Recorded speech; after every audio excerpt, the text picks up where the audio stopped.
We're going to go and introduce a new friend coming in remotely. Yes. Javier Calvaro Nelson hopefully is on the call. Javier, can you hear us? Hello. All right. There he is. How you doing, Javier? Good. How are you? I'm doing great. Great to have you with us. Okay. Awesome. Yes. Thank you. In case you missed it, I'm Dan Roth, Program Manager on ASP.NET, and Javier is going to be joining me for this part of .NET Conf. Javier, do you want to introduce yourself real quick?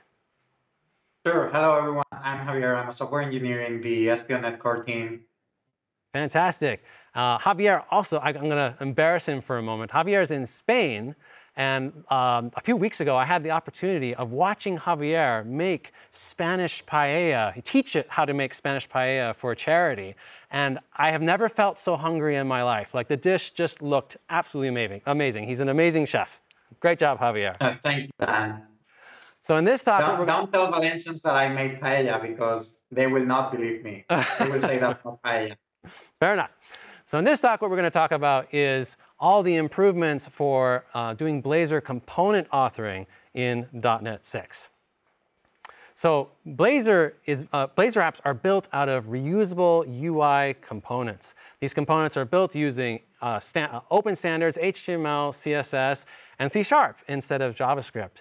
You can take your Blazor components and you can host them on the server, you can host them in WebAssembly in the browser, and you can host them in native client apps like mobile and desktop apps using a hybrid approach. And the great thing is that regardless of where you want to host your components, the way you author them, the way you write them is exactly the same.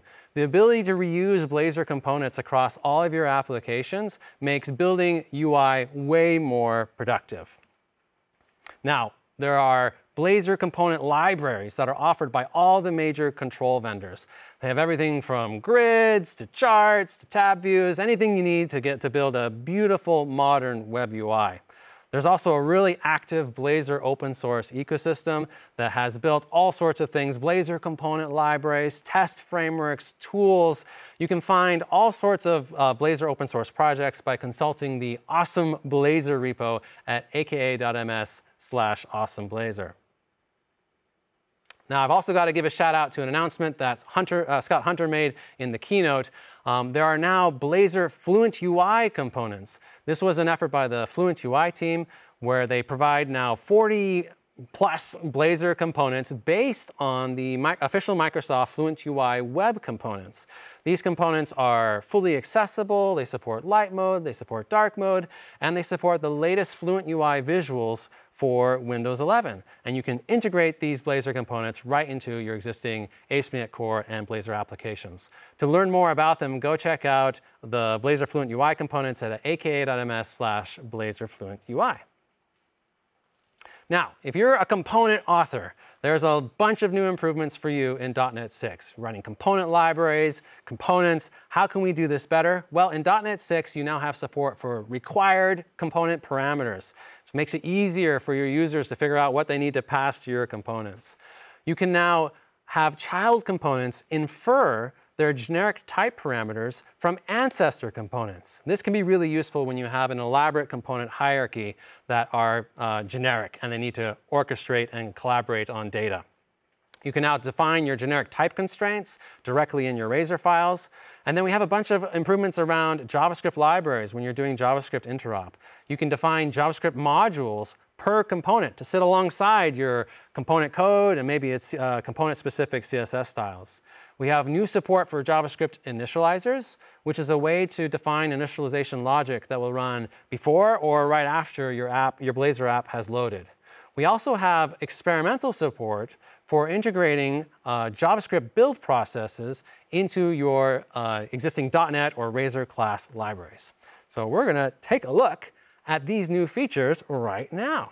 All right, so let's hop over to the demo application. All right, here it is. So we have a Blazor application here. This is this .NET Conf demos.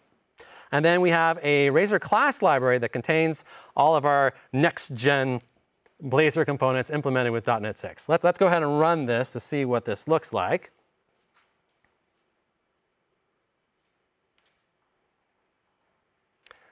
All right, So we've got a simple little Blazor application. And so the first component we want to look at is this chart component. So this is a chart component. It's based on SVG. It's doing all the drawing using SVG. And we can chart out multiple data plots. We even have this little checkbox at the top. So if we want to show the average of all these sales plots for different regions, we can show them. If we don't want them, we can uncheck the checkbox, and then they just disappear. OK, so let's go look at how this component is implemented. Or let's look at first actually how it's used. So let's go into the Blazor application, and we're going to look at chartdemo.razor. So this is the page where we're using our chart. So there it is. So this is our chart component. And the way this component works, it's a generic component. So you pass it a list of items, a list of domain objects that you want to use to plot out data for. Now, the chart itself doesn't know how to extract like X and Y coordinates from those items. So you pass it a delegate, a function to say, for each item, this is how you get its X value. And then there's some other component parameters that you can pass to it to sort of configure what the chart looks like. And then as child content, the chart component has these chart line components. They're also generic components, and they provide the Y values. So they say, well, for any given item, this is what the Y plot for the XY coordinate should be. The really nice thing about Blazor, man, is awesome, is that in this child content, we can just put normal Razor syntax in here. So we can have this if statement right in line to say, you know what, if we're not showing the averages, don't bother rendering this chart line component. Otherwise, go ahead and do that. So it's pretty sweet, nice and flexible. OK, let's go look at how chart is implemented. I'm going to do that by right-clicking and saying go to definition, which is now supported by the new Razor editor. It's pretty cool. OK, so like I said, this chart component is based on SVG. There's a bit of SVG in here. If you don't know SVG, don't freak out. It's actually fairly straightforward. This first section is just plotting the X and Y axes. This next section below is plotting out on those axes the little tick marks and then labels for the tick marks on the axes. And then down here, we have the child content for that chart component, where it's rendering out all those chart lines so we can get the data plots. And then at the very bottom, we have our chart key. OK, that looks cool. So now the first thing I want you to notice is down here at the bottom, where all this component's parameters are being defined, we have this cool new thing, which is editor required. We can mark component parameters as being required. That the user really needs to specify them in order to use this component. So if we go back to chartdemo.razor, where we're using the component, and let's remove one of those required parameters. I'm going to remove this like items right here. So let's go ahead and cut that. And we give the editor a second to think about it. And it's giving me now a nice warning saying, hey, the chart expects an items collection, and you didn't provide that. So you now have support for, you can now mark parameters for your components as being required. Super nice. Yeah. So one of the nice things about this, by the way, is that this is an editor-only check. We cannot really tell by how Blazor works that you're actually like passing a parameter 100% of the time, because we have feature that makes that essentially impossible, like splatting. However, with this editor require, at least we give you the ability to signal that you're expecting your component consumers to pass in that parameter. Yeah, OK, so this is actually, that's a good point. This is really just a design time only check. It's not actually enforced at runtime. So as a component author, you still have to worry about whether some of your parameters might actually be null or unspecified. But for your users, they get this improved experience of knowing, hey, you really need to provide a parameter for a value for this particular parameter. Great. Exactly. All right, so let's go ahead and undo that. So we can get rid of that warning and be back to normal. All right, cool. Now, the next thing I want to show is how it's actually something that's a little bit clunky about this chart component, which is right now I'm having to specify this T item for each of the chart lines. Why is that? Well, on the chart component, it's a generic component, but I don't have to specify the type for T items because it's inferred. I'm passing directly the items collection, so it knows that this item has a bunch of sales data. It's of this sales record type down below, so it can infer that T item for the chart. However, for the chart line components, the story is a little different. They don't actually get past the sales records directly, so there's no way to infer what the T item should be. The way that works, I'll show you real quick. In the chart component, it's actually using a what's called a cascading value in Blazor. This is a way to pass an object or an instance down the component hierarchy so that other components can pick it up and use it. And here in this case, the chart is passing itself. So it's giving itself to its children. And if we look at the child line components, they have a cascading parameter, which is that chart component. So that's how the child components are actually getting access to all the data. So it's not passed as a parameter, so it can't be inferred that way. In .NET 5, this was really the only way to do things. You had to pass in, chart demo, yeah. You had to pass in, explicitly specify the tItems type parameter. Now what I really want to do is get rid of that. Like I don't want these things here. I want to be able to delete all these. Oh, I hit the function key instead of oh man, let's do that again. Let's do this. Yeah, I want to delete all these so that will work. Now, if I do this right now, the compiler is going to complain, I think. Let me go to the error list. Yeah, I've got all these errors saying, you know what, we don't know how to infer the type for that thing. Please fix. But in .NET 6, we can do better. What we can do is we can have the chart component cascade its type parameter down to its children. So let's go back to chart. You may have seen it up at the top. I've got this attribute that's commented out. Let me do home and let me uncomment this. OK, so now what we're doing is using cascading type parameter attribute to say to all my children, if you have a generic type parameter called tItem, you can infer it from me. All right, and sure enough, chart line has a type parameter called tItem. Let's check. Yep, right there at the top. So it can now infer that type from its parent. So if we go back to chart demo and we save this, we're going to have to rebuild. That's no problem. And we look at the error list. Hopefully now it is absolutely, woo. I guess we rebuilt too, restarted. It's absolutely clean. So this is a really convenient way to make if you have one of these component hierarchies that are generic, to make your components much more easy to use.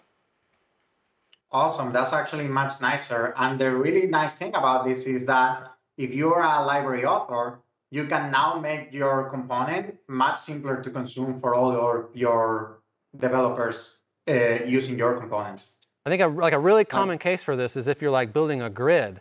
Like grid components often have child components that are columns for that grid. And in earlier Blazor grid components, you had to specify these generic type parameters everywhere. With .NET 6, we should be able to clean that all up. So if you own a grid component, take note. This might be something that you can use. All right, I think that's all I wanted to show for the chart component. Javier, do you want to walk us through this other component, the org chart? Awesome. OK, so if we can go to the org chart section of the app, we can see the classic way of showing the management hierarchy for an employee. You can see Satya, our CEO. You can see Steve being his report. And you can see Dan and myself being reports for Steve. Now, the other thing that this component can do is if you, I love the Blazor this should be Steve's title. It's not actually Steve's title, but it should be the Blazor father, the father of Blazor. That's pretty cool. Exactly. So the other thing that this component can actually do is if you click on the details, it will show a pop-up and it contains a bunch of additional information like the team, the telephone, the country, and so on. So let me show you how we have built this component using some of the new features in .NET 6. All right, we'll go over to Visual Studio. We go back to yes. We can go to the org chart demo component. There we go. And within this page, the first thing to notice is this org chart component. We're passing our dummy organization as the element parameter. Yeah, right there. And we're passing, yeah. There's all the data being set up. It's just a bunch of mock data, but that's being passed in as this element right here. OK? Yeah. And we're also passing a couple of additional parameters, the heading and the body. And we are going to be using those parameters to build the individual sections of each one of those cards. All right. Now, if we go into the org chart component. Go to F12 to go to definition. There it goes. Yeah. Here we can see one of the new features that we've added in .NET 6, which is the ability to specify type constraints directly within Razor syntax. Ah, right here, right? So yeah. That where t-element needs to implement I have children is something that you could have done before in previous versions of .NET 5 by creating a code behind file and putting the constraint there. And within .NET 6, you can do this directly within the Razor file. right within the Razor file. Before you couldn't specify these generic type constraints, but now you can. This I have children. This must be the interface that this org chart is using to navigate the chart, right? To find out who your management chain is and all your reports. Okay. So what this org chart component is doing is essentially navigating the management chain and printing all the managers for a given employee. And it's using this org chart element component to do that and passing in the heading and the body that were specified in the demo. And then after it has rendered all the ancestors or all the managers, it goes ahead and renders all the reports for that given employee. So that's this loop down here. So this is all your reports, and this is all your management chain that's being rendered. And they're all these org chart elements.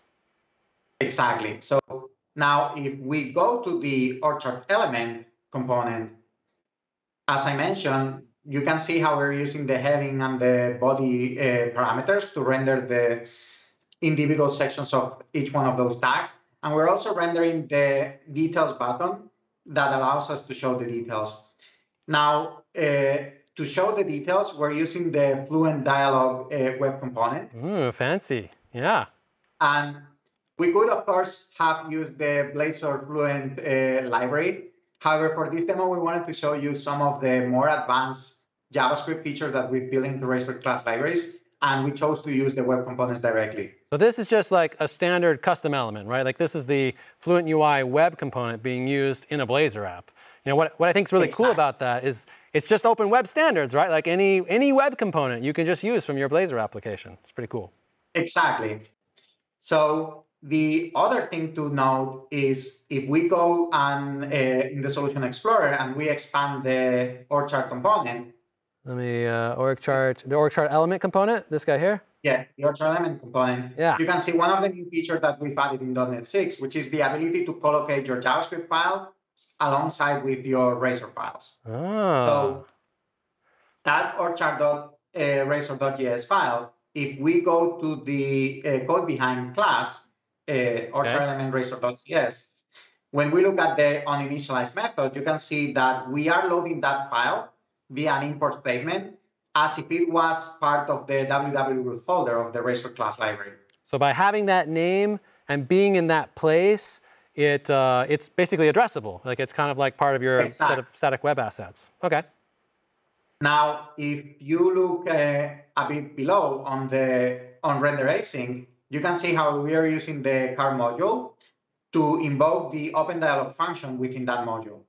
And if you open the org chart element.razor file, yeah, there it is. You can see that this is a regular JavaScript file that is exporting a function to trigger essentially to change the visibility of the Fluent dialog and make it visible. Cool. So that's how we're showing the dialog in this case. We're using a little bit of JavaScript in order to do that. Exactly. Okay. So the other feature that I wanted to talk to you about and show you is if you open the www root folder of the application, you can see that there is this next-gen Blazor components lib.module.js file. This is what we call a JavaScript initializer. And JavaScript initializers enable library authors to write code to set up the DOM state that is necessary for the libraries to work. So what makes this? Open the file, what makes this file a JavaScript initializer? Is it just the extension? The fact that is library name .lib.module.js. Oh yeah. This is also the library name here. So lib name, then .lib.module.js. Okay, so that makes it a JavaScript initializer. All right. So there's this file. So in this file, we can see a couple of things. First, this import dialog.js file statement that we're going to talk about in a couple of minutes. And then we can also see these before start and after started functions that are commented out. Blazor WebAssembly will automatically collect all the JavaScript initializers from your reference class libraries and packages, and will automatically import them when the Blazor application is starting. Now, within these initializers, if you want to define a before start function, then Blazor will call this before start function before it initializes the Blazor runtime.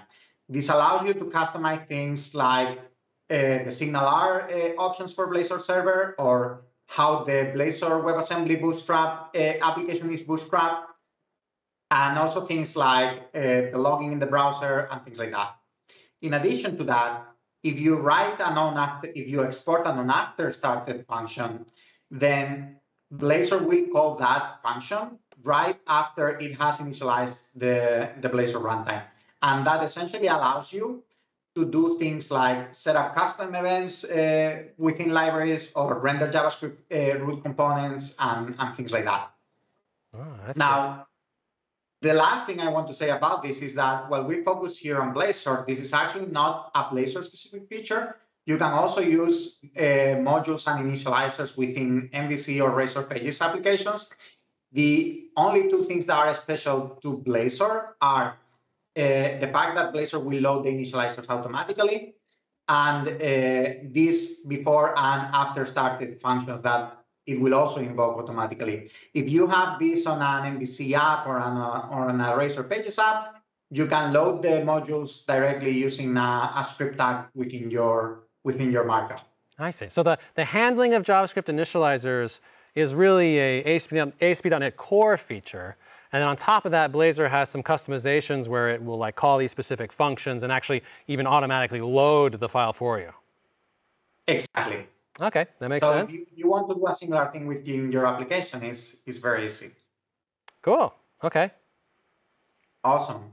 So now we can go back and talk about this dialog.js file. Okay. Yeah, this guy right here, right?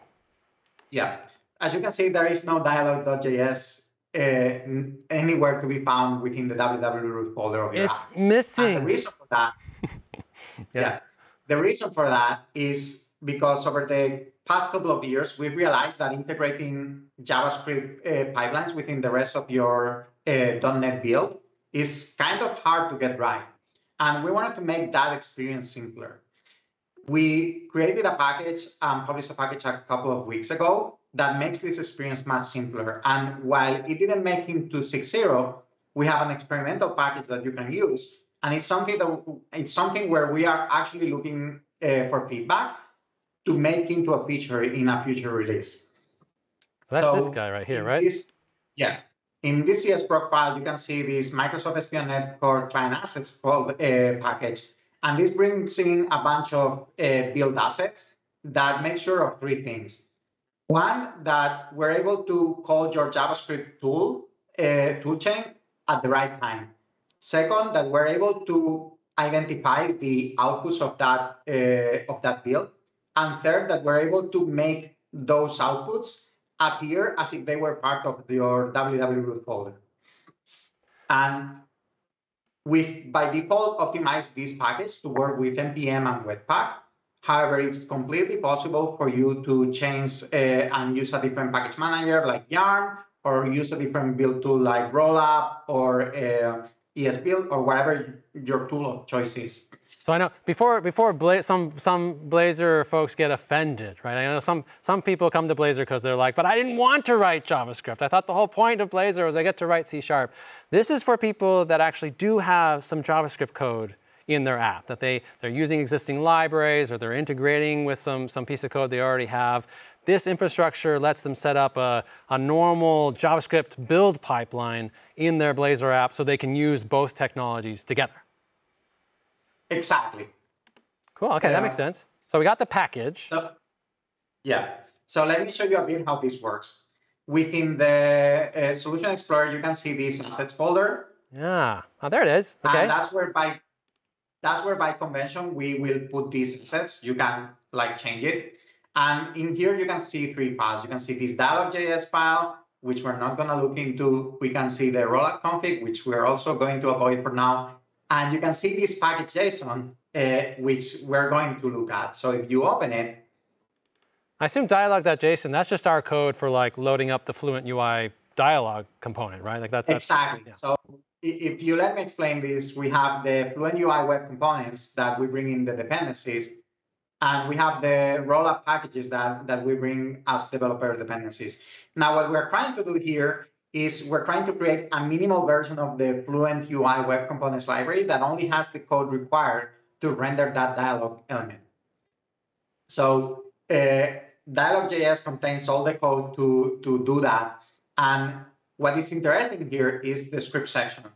within the script sections, we have a couple of scripts, build debug and build release. And our integration will take care of invoking the appropriate script based on the configuration of your .NET build. So if you're debug, it will call build debug. And if you're release, it will call build release. Now, each one of these scripts, the only thing that it's doing is invoking the rollup tool to produce the output. And the only special thing that we require of any tooling that you are using is that you allow us to specify the output folder. And we do that because normally these tools produce the output as part of the source tree, and that can create issues with integration. So instead of that, what we do is we put the outputs inside the object folder. And if you rebuild the app, you'll be able to see Let's take a look. Output folder. Okay. How we are essentially running npm install. Yeah. And then we're invoking rollup, and you can see the full entire command line of the tool that we're invoking. In case you have any issues, you can grab that command line, paste it on terminal, and troubleshoot what's going wrong. And finally, you can see the minimized version of this library that is only 20K. Sweet. And yeah, I think this is all I wanted to show you. So this is great. So I just add this package, if I understood this right. I add this client assets package, which is an experimental package currently. Like it's built on .NET 6. It's not part of .NET 6 yet. We're trying to see if this is a pattern that people like, functionality that people want to use. But I just add a reference to this package, and then I put all my JavaScript stuff in this assets folder by convention. I can change that around to something else if I want to. And then in my package.json file, I just need these two special scripts. And that allows me to then integrate this JavaScript build process into my .NET application, like in a Razor class library. That's pretty nice. Oh, that looks great. And 20 kilobytes, that's a nice small JavaScript file. That looks really great. All right, thank you, Javier. All right, so let's go back here to slides. So I hope you enjoyed learning about all the improvements we've made to component authoring in Blazor in .NET 6. Required parameters, inferring generic types, generic type constraints, all the JavaScript improvements we've made for dealing with component-specific modules, initialization, and integrating with a build process.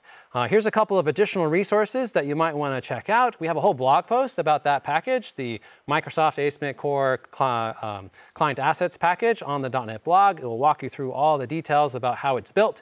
And then, of course, go check out those Blazor Fluent UI components at aka.ms/Blazor Fluent UI.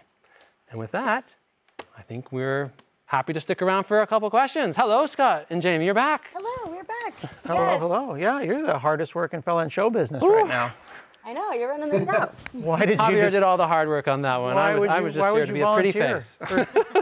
You're earning your salary, Dan. You're earning your salary. My He pleasure. definitely earned his stuff today. You can take the rest of the day off. All right. We got some cool questions and some things that aren't a question. This is actually a nice compliment here from Jacob, who said, I had no idea that Blazor could be used to render dynamic SVG as well as HTML. It makes sense, but they never considered it. So it's markup is markup. Yeah, and it's gotten actually better in .NET 6. We did have a few rough edges with SVG in previous releases. You could do it before, but in .NET 6, we really made a concerted effort to make that a first-class scenario. It would be interesting to see who in our audience of thousands right now would take Blazor plus D3.js visualizations, a la the New York Times, interactive type things with dynamic SVG, and how far could you potentially take it? The powerful. Anything the web can do, Blazor can do. Yeah. What do you got, Jamie? Ooh, here's a good one. Blazor can consume web components built in Angular or another JS framework. Is there any development that Blazor components can be ported and are published as web component to be used in Angular, React, Vue? Oh, I love this question. Yeah. So in my previous talk, not this one, but the enterprise-grade Blazor apps talk, I showed how you can render Blazor components from JavaScript. That's now a new capability in .NET 6. I showed in that talk actually using CodeGen to generate Angular and React components around your Blazor components so you could throw them into an Angular or React app. We also have another package that we've been working on that can take a Blazor component and turn it into a custom element, into a web component. I didn't show that today, but Steve Sanderson, I believe, is going to show that in his talk tomorrow. So if you want to learn more about that, definitely check it out. We also have it described and outlined in our blog posts if you want to learn about creating custom elements with Blazor. Now, I have seen people tease us about stuff like that, where, your scientists ask themselves, should I, or, do this or not? But that seems just like it's using the open web technologies that the browser has available. These are the kinds of things. I mean, it may feel unusual to the folks online, but it seems to me like just more opportunities to effectively migrate applications and use the technology that you already have in your systems. Absolutely. Like you might have a bunch of Blazor components that you just want to reuse. Like you spent a bunch of time building those things. Why not reuse them in your Angular app or Vue app or whatever? But using a custom element as a standards basis, you can absolutely do that. So you can go both ways, totally fine and supported, and even better with .NET 6. Yes. Dig it. That's very cool. Well, thank you both for your time. And gosh, is it like 3 in the morning where Javier is? Did we make you stay up today, sir? 5:11 is dinner time. He missed dinner time. Well, I apologize. Dinner is on us tonight, sir. Thank you for staying up and for spending time with us. And there's going to be lots of great things, of course, all over in all different time zones. So .NET Conf is going to continue for a couple of days. Thank you, Dan and Javier. That'd be great. Thank you. All right. Awesome. Thank you. Bye-bye.